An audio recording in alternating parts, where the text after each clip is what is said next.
La bala rozó el tronco justo al lado de mi cabeza y el estruendo me dejó sorda por un segundo. Marta gritó mi nombre. Pero yo solo podía oír el latido de mi propio corazón. Cuando el humo se disipó, vi a su madre, Isabel, con el rifle aún apuntando hacia nosotras. Los ojos llenos de algo que no era ira, sino algo mucho peor, decepción absoluta. Nunca olvidaré esa tarde de octubre en las afueras de Ciudad Real. Habíamos salido de caza como tantas veces.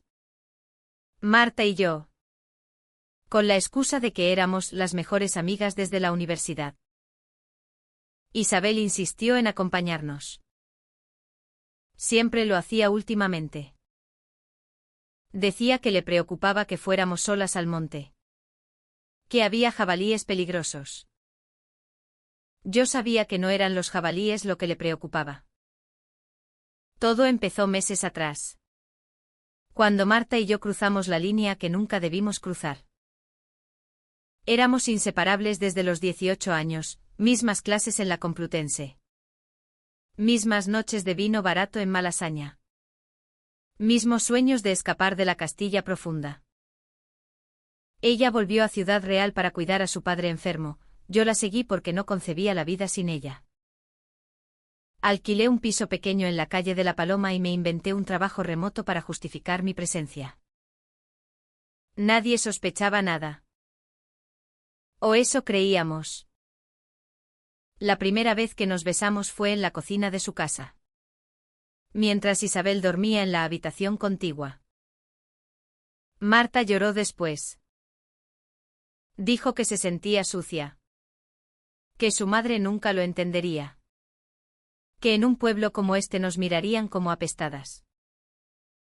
Yo le prometí que guardaríamos el secreto hasta que ella estuviera lista para hablar. Pero los secretos pesan. Y el mío empezó a ahogarme. Isabel no era una mujer cualquiera. Viuda desde hacía 10 años. Católica practicante. Presidenta de la Cofradía del Cristo de la Vega. Todo el mundo la respetaba. Para ella, Marta era la niña perfecta, la que estudiaba magisterio. La que ayudaba en misa. La que nunca había dado un disgusto. Yo era la amiga de Madrid. La que traía malas influencias. Lo notaba en sus miradas. En cómo me servía el café siempre un poco más frío que al resto. Aquella tarde de caza. Isabel me pidió que la acompañara a buscar setas mientras Marta revisaba las postas más adelante. Caminamos en silencio entre las encinas. De pronto se detuvo y me miró fijamente. Mireia. ¿Tú quieres a mi hija? La pregunta me dejó helada. Asentí sin palabras. ¿Cuánto? Más que a nada en este mundo, respondí con la voz temblando. Ella sonrió con tristeza. Entonces vete. Vete antes de que la destruyas. No entendí. Pensé que hablaba de mi carácter libre. De mis ideas progresistas. Pero entonces sacó una foto del bolsillo, Marta y yo besándonos en el parque de la Alameda. Tomada desde lejos. Alguien nos había delatado. Isabel había contratado a un detective privado. Llevaba semanas sabiéndolo todo. Me dijo que si no desaparecía de la vida de Marta, ella misma se encargaría de que todo Ciudad Real supiera la verdad. Que hablaría con el cura. Con las profesoras del colegio donde Marta trabajaba. Con sus tías. Con todo el mundo. Que mi familia en Barcelona también recibiría las fotos. Que nos convertiría en el escándalo del año. Sentí que el suelo se abría bajo mis pies. No por mí. Yo podía soportar las habladurías. Pero Marta se derrumbaría. Su padre acababa de morir. Su madre era su único apoyo. Su trabajo dependía de la imagen intachable. ¿Cómo iba a sobrevivir a eso? Regresamos al claro donde Marta esperaba. Isabel sonrió como si nada y propuso disparar unas latas para practicar. Yo apenas podía sostener el rifle. Cuando Marta se alejó unos metros, Isabel cargó el arma y apuntó no a las latas. El disparo fue al tronco junto a mi cabeza. Un aviso. Un mensaje clarísimo, la próxima vez no fallaría. Marta corrió hacia mí. Pálida. ¿Qué ha pasado? Un accidente, dijo Isabel con voz calma. El gatillo está muy sensible. Pero sus ojos me decían otra cosa, te lo advertí. Esa noche no dormí. Me quedé mirando el techo de mi pequeño piso, pensando en cómo había llegado a esto. Yo, que siempre me había enorgullecido de ser valiente, ahora temblaba de miedo. Miedo por Marta. Miedo de perderla. Miedo de hacerla daño si me quedaba y miedo de destrozarla si me iba. Al día siguiente le conté todo. Marta lloró durante horas.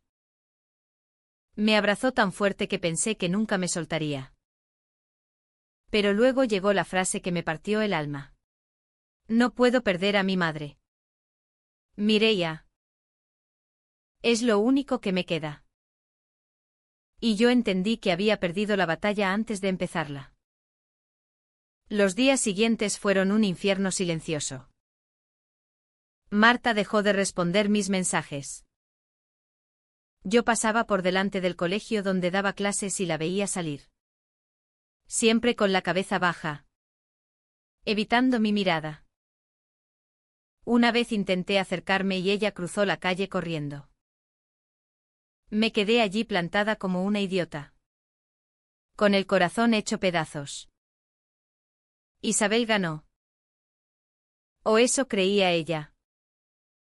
Pero yo conocía a Marta mejor que nadie.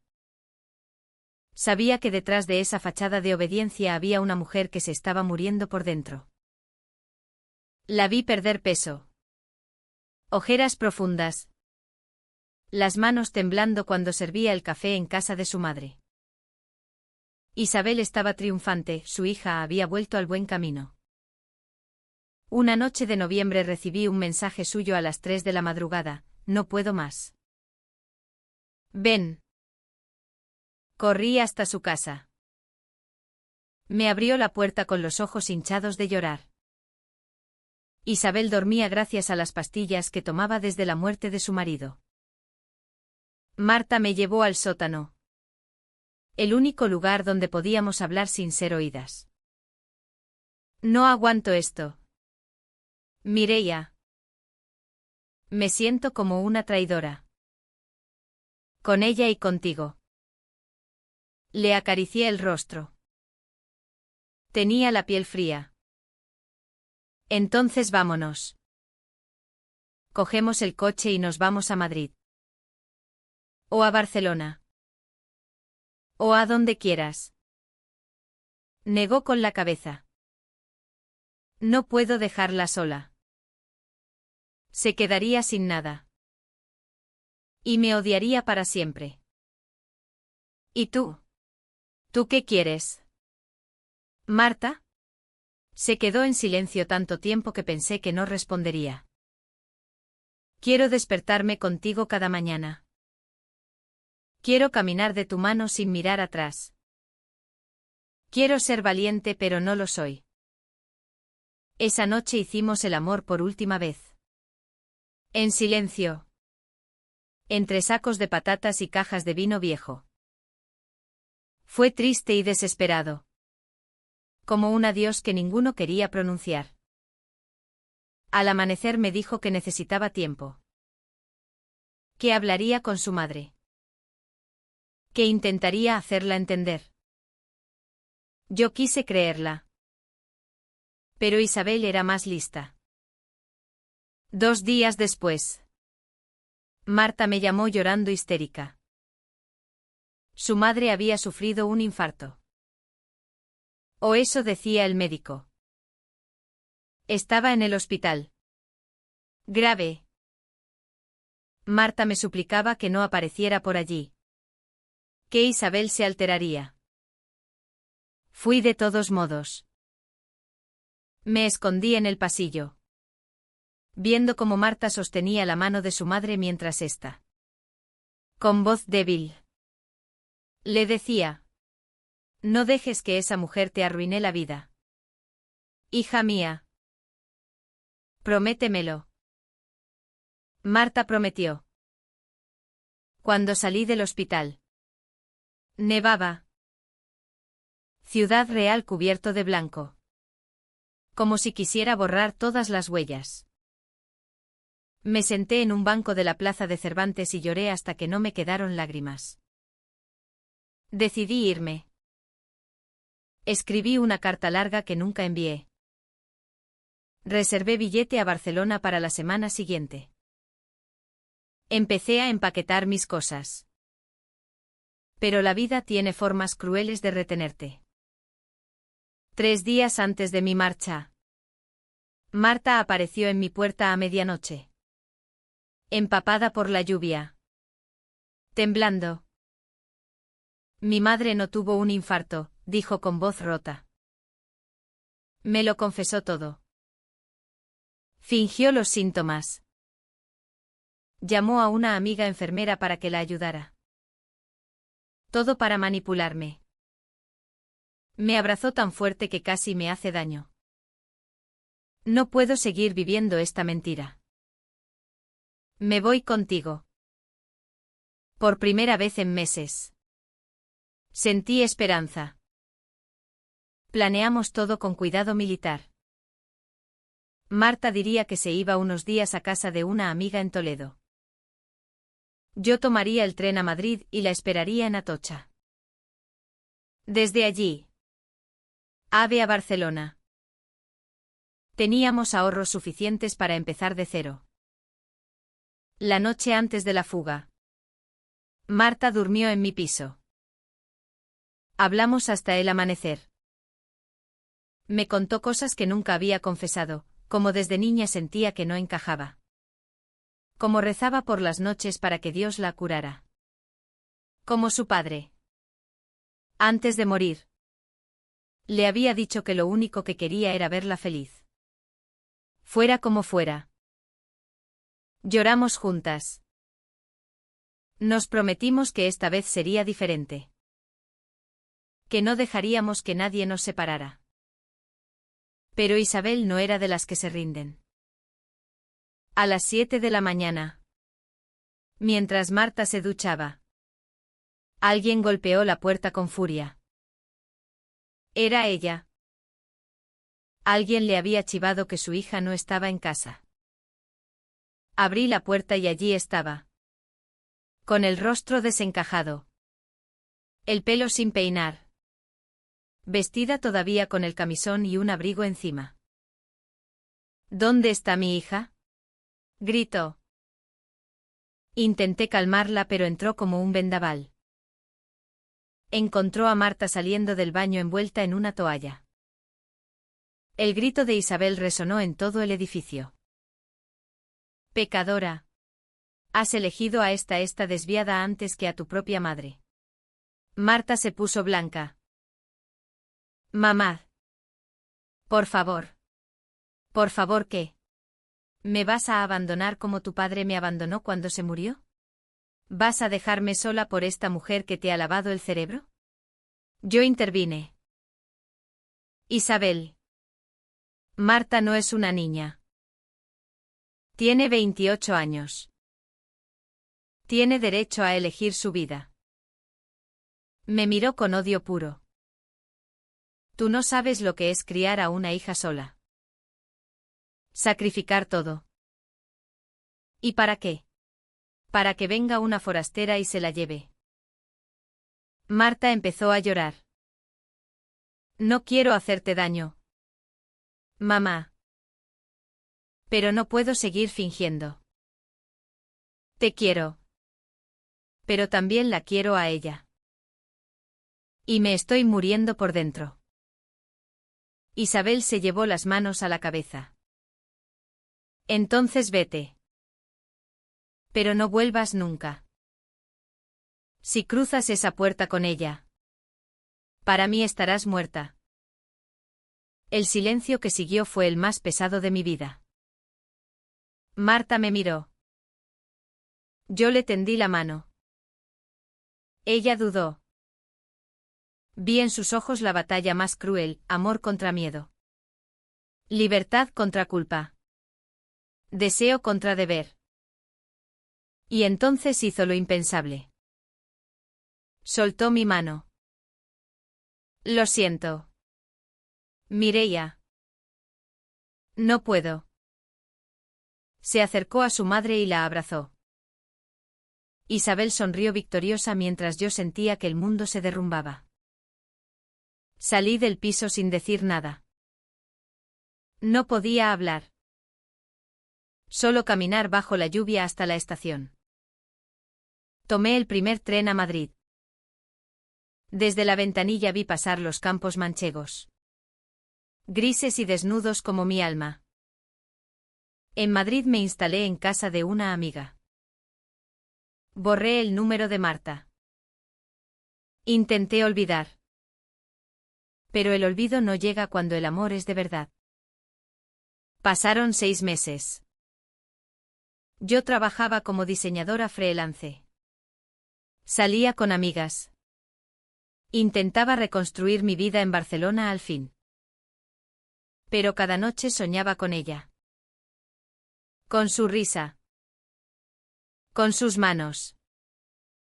Con el sabor de sus lágrimas. Una tarde de mayo. Mientras tomaba café en Gracia. Vi una noticia en el periódico local: mujer de Ciudad Real intenta quitarse la vida tras discusión familiar. El nombre era Marta. Corrí al aeropuerto sin pensar. Tomé el primer vuelo a Madrid y luego un autobús a Ciudad Real. Llegué al hospital a las 11 de la noche. Isabel estaba en la sala de espera. Demacrada. Con el rosario en las manos. Cuando me vio, se levantó. ¿Qué haces tú aquí? He venido a ver a Marta. No tienes derecho. Déjeme pasar o grito y monto el escándalo del siglo. Me dejó pasar. Marta estaba en una habitación sola. Pálida. Con sueros en los brazos. Me miró como si viera un fantasma. Mireia. Me senté junto a ella y tomé su mano. ¿Por qué? Porque no podía respirar. Cada día era peor. Mi madre no paraba de hablar de ti. De lo mala influencia que habías sido. De cómo yo había vuelto al buen camino. Pero yo no había vuelto a ningún sitio. Solo me había perdido. Lloró. Intenté ser la hija perfecta. Fui a misa todos los domingos. Salí con un chico del pueblo que mi madre aprobaba. Pero cada vez que me tocaba sentía asco. Cada noche me acordaba de ti y me odiaba por ser tan cobarde. Isabel entró en ese momento. Las dos nos miramos. Por primera vez no había odio en sus ojos. Solo miedo. ¿Va a morirse?, preguntó con voz temblorosa. No, respondí. Pero si sigue así, deseará estarlo. Marta miró a su madre. Mamá. Te quiero. Pero si me obligas a elegir otra vez, me mataré. Esta vez de verdad. Isabel se derrumbó. Se sentó en el suelo y empezó a llorar como una niña. Perdóname. Hija. No sabía que te estaba matando. Fue la primera vez que la vi humana. Pasamos horas las tres en esa habitación. Hablando. Gritando. Llorando. Isabel confesó que ella también había querido a una mujer en su juventud. Una maestra de Almagro. Pero el miedo y la vergüenza la hicieron casarse con el padre de Marta. Que toda su vida había sido una gran mentira. Pensé que te estaba protegiendo, dijo. Pero solo te estaba condenando a repetir mi error. Marta salió del hospital 2 semanas después. Se instaló en mi piso de Barcelona. Isabel vendió la casa de Ciudad Real y se mudó a un pequeño apartamento en Toledo. Cerca pero no demasiado. Los primeros meses fueron duros. Marta tenía ataques de pánico. Culpa. Miedo a que su madre recayera en la manipulación. Yo tenía pesadillas donde volvía a perderla. Pero poco a poco sanamos. Un domingo de octubre. Exactamente un año después del disparo en el bosque. Regresamos a Ciudad Real. Isabel nos esperaba en la estación. Nos abrazó a las dos. Con lágrimas. Fuimos al claro donde todo empezó. Llevamos flores. Isabel pidió perdón frente al tronco marcado por la bala. Aquí casi cometó el peor error de mi vida, dijo. Marta tomó su mano y la mía. Y aquí empezó la mejor parte de la mía. Nos quedamos allí hasta que anocheció. 3 mujeres unidas por el dolor y, finalmente, por el amor. Hoy Marta y yo vivimos juntas en Barcelona. Isabel viene los fines de semana. Cocina paella y nos regaña cuando dejamos platos sin fregar. A veces, cuando estamos las 3 en la terraza viendo el mar. Me acuerdo de aquel disparo que casi nos separa para siempre. Y pienso que a veces el amor más grande no es el que une a 2 personas, sino el que logra que 3 corazones rotos vuelvan a latir al mismo ritmo. Porque al final, lo que casi nos destruyó fue el silencio. Y lo que nos salvó fue aprender a gritar nuestro nombre sin miedo.